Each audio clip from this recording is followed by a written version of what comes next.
Hello everyone, I'm Dr. Monica. In this video, I'll teach you how to ace your periodontal case history with a real patient example, explained step by step. So let's get started. So in this video, we'll be talking about a patient's personal information, chief complaint, history of present illness, past medical history, past dental history, family history, personal history, extraoral examination, intraoral examination, provisional diagnosis, records of the patient, investigations done, final diagnosis made, the prognosis of the patient, and finally the treatment plan of the patient. So let's start with the personal information of the patient. So, a patient named Seema Sharma, a 44-year-old married female and a homemaker, a middle-class background, residing at 56 Sunny Enclave, Sector 33, Gurgaon, reported to the Department of Periodontics on 14 January 2025 with OPD number D59924. So what is the relevance of personal information? So personal information in case history, it will help us to identify the patient, understand their background, lifestyle and habits that can directly influence our diagnosis, treatment planning and overall management of health for the patient. So coming to the chief complaint, which is recorded in patient's own words and in chronological order of occurrence. So here patient complains of bleeding gums since 2 months along with foul breath. Next is history of present illness. So it is the elaboration of chief complaint provided by the patient. So history dates back to 2 months back when the patient started noticing bleeding from the gingiva, which was described by her as blood seen in the spit while toothbrushing.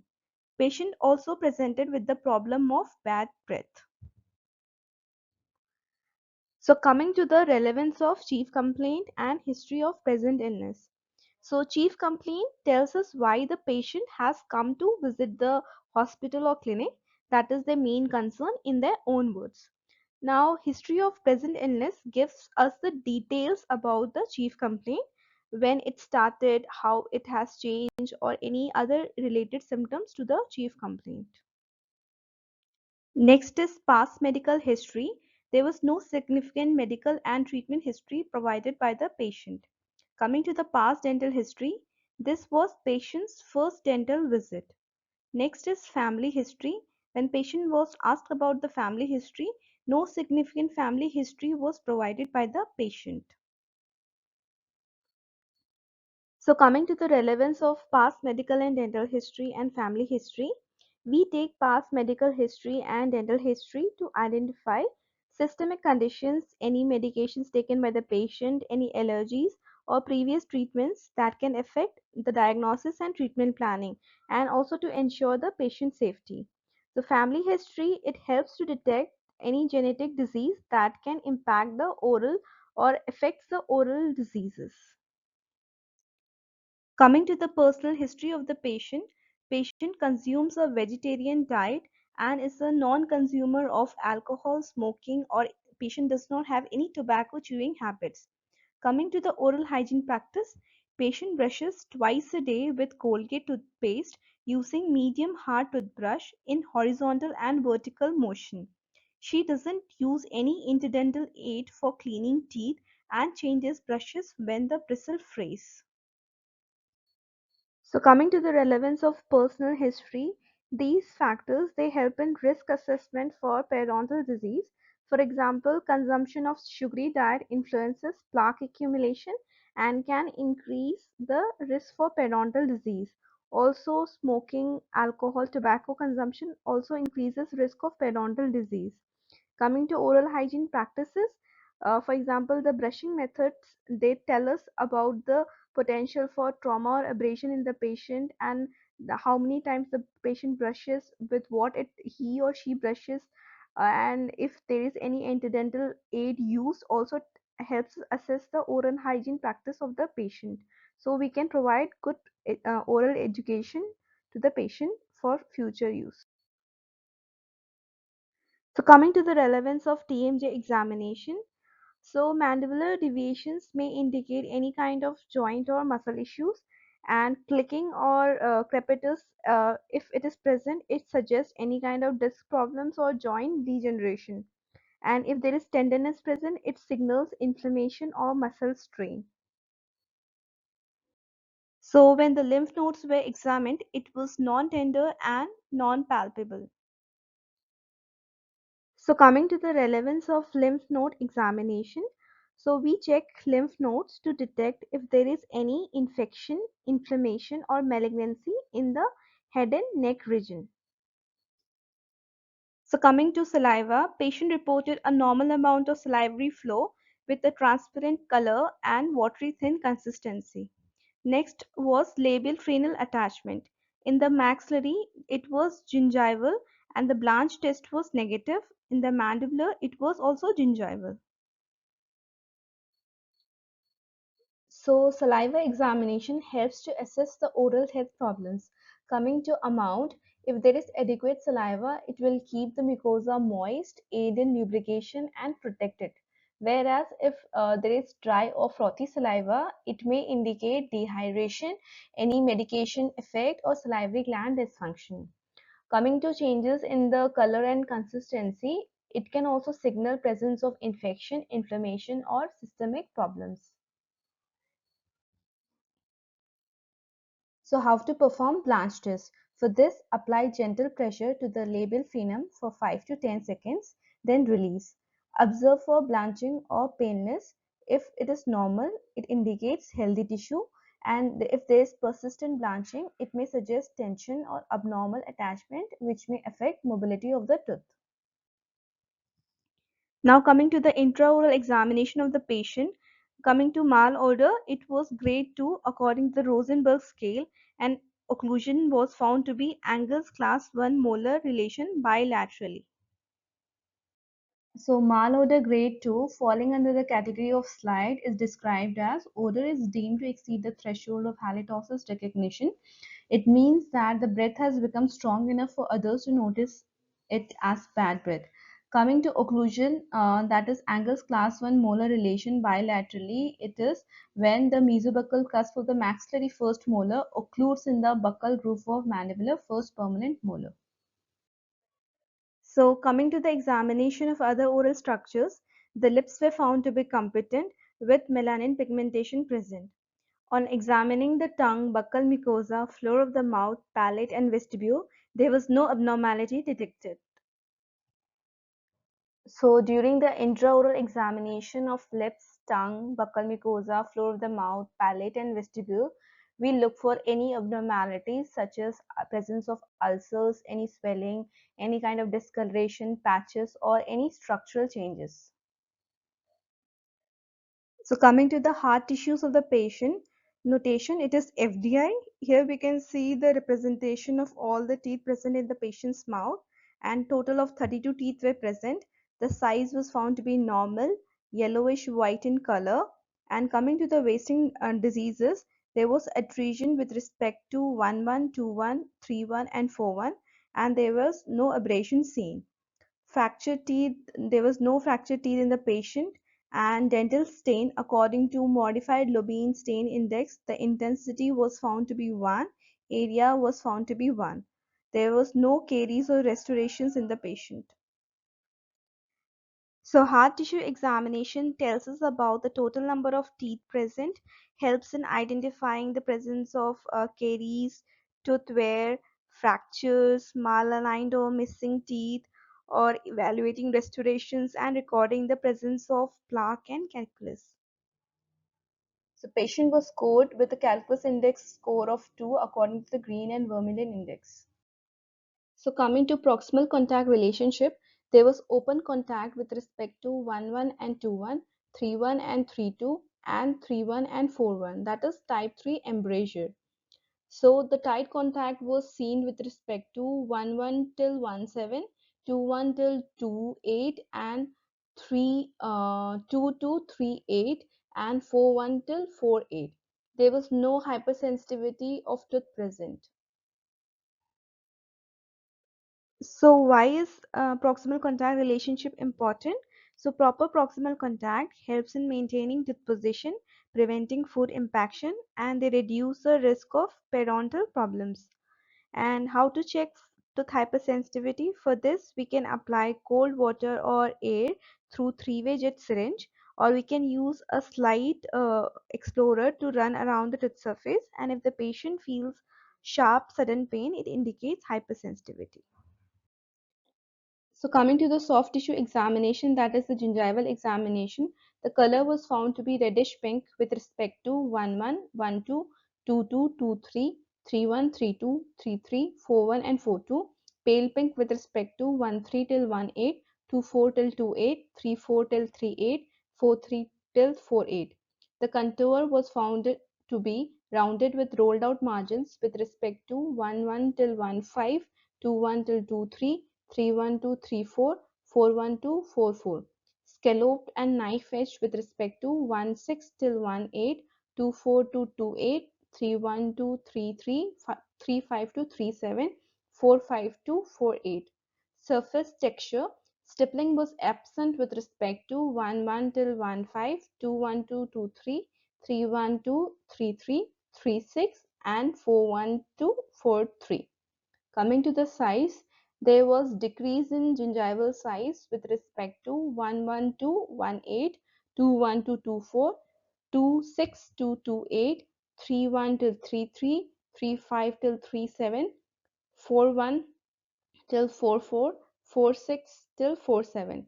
There was also increase in size with respect to 36. Coming to the position of the gingiva, it was found to be apical to CEJ with respect to 11 till 14, 16 till 18, 21 till 24, 26 till 28, 31 till 33, 35 till 37, 41 to 43, 46 to 47. That is, Miller's class 3 recession was found. So gingival examination helps to identify whether the gingiva is healthy or it shows signs of inflammation or presence of disease. So coming to the color, healthy gingiva is usually pale pink, and if there is redness, it suggests presence of inflammation. Contour, normal gingiva is knife-edged and swelling indicates pathology. Surface texture, if the gingiva is healthy, it will show stippled or orange peel appearance, and if there is smooth or shiny texture, it indicates swelling.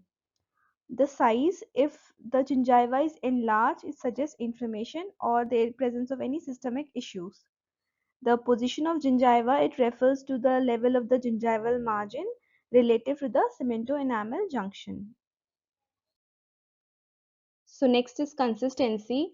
On examination, gingiva was found to be soft and edematous with respect to 11 till 13, 21 till 24, 31 till 33, 36, 41 till 43. It was firm and resilient with respect to 14 till 18, 25 till 28, 34, 35, 37, 38, 44 till 48. Tooth number 36 was found to be tender on palpation with suppuration present. So ease of bleeding on gingiva was present with respect to tooth number 11, 12, 15, 16, 21, 22, 24, 31, 32, 33, 36, 41, 42, 44, 47, 48. So coming to consistency, if the gingiva is firm, it indicates health, and if it is soft or spongy, it suggests presence of disease.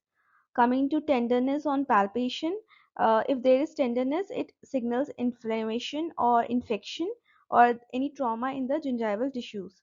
So if there is presence of pus, it indicates active infection or abscess. So coming to ease of bleeding, if there is bleeding on probing present, it is a key sign of gingival inflammation or periodontal disease. So coming to periodontal examination, there was tooth mobility of grade 1 with respect to 31, 32, 41 and 42. Furcation involvement was seen with respect to tooth number 1617, 2627, 36 and 46. It was grade 3 according to Glickman 1972 classification, degree 1 according to Hamp, Nyman and Linde 1975 classification. Pathological migration was present with respect to 11, 21, 31 and 32. So on Fremeter's test was found to be negative, and wax records showed uniform thinness without tearing of wax at any point. Tenderness on percussion was found to be absent. So now coming to the relevance of periodontal examination, presence of tooth mobility shows the loss of tooth support. Presence of furcation involvement indicates advanced periodontal disease. Presence of pathological migration, that is a shift of teeth, that is due to loss of bone.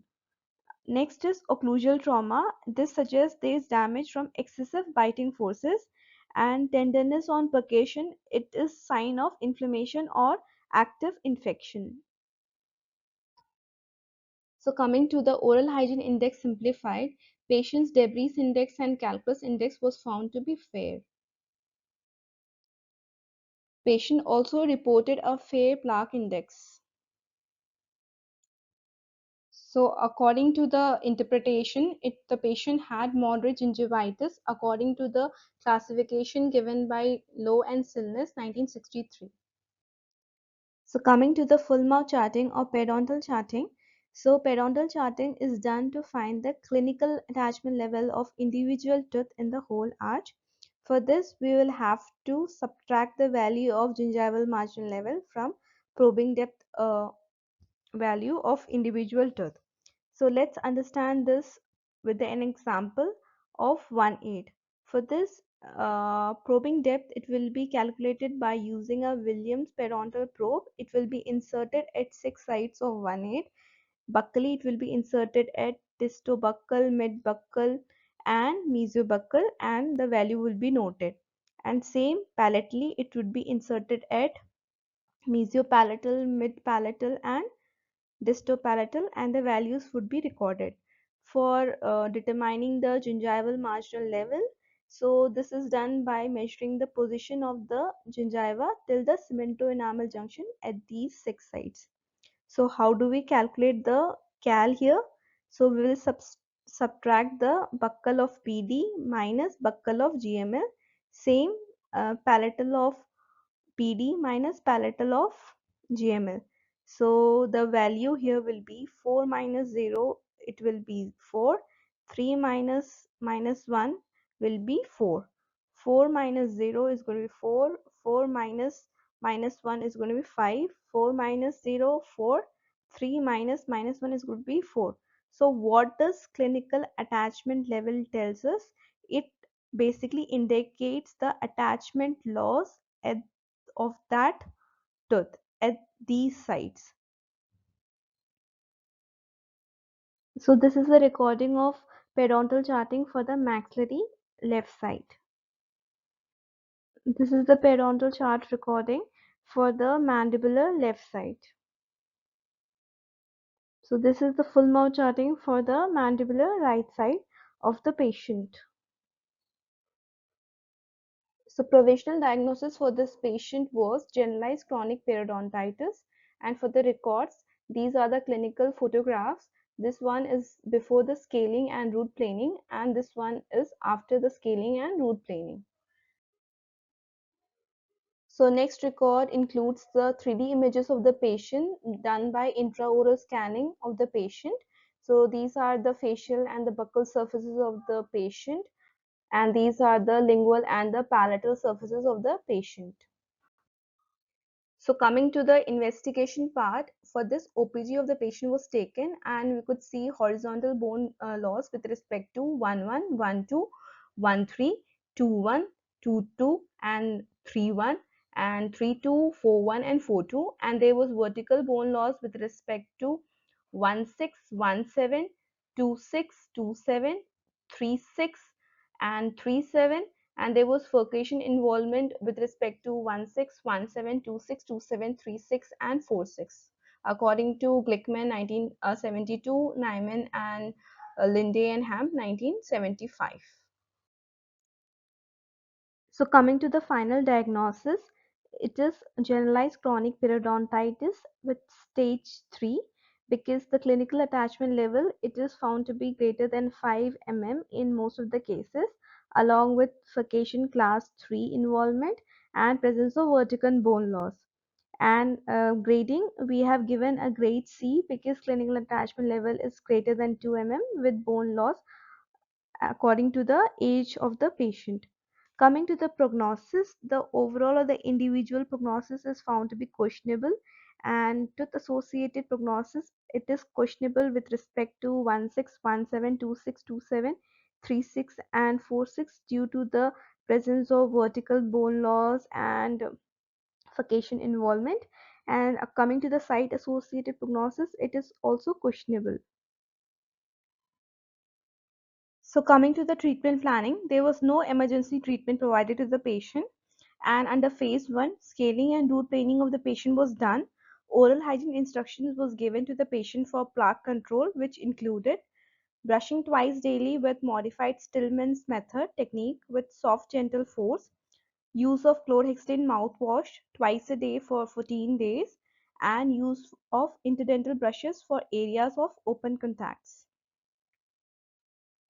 Next, the gingival abscess with tooth number 36 was drained, followed by prescription of antibiotic. Patient was asked to take tab doxycycline 100 mg BD for 1 day and followed by tab doxycycline 100 mg OD for 14 days. So patient was recalled after 3 weeks. Coming to phase 2, periodontal flap surgery for this patient was performed, and in phase 3, there was no restorative treatment given to this patient. Coming to phase 4, rechecking after every 3 months should be done for presence of plaque and calculus to check probing depth, bleeding on probing, occlusion, mobility, and other pathologic changes.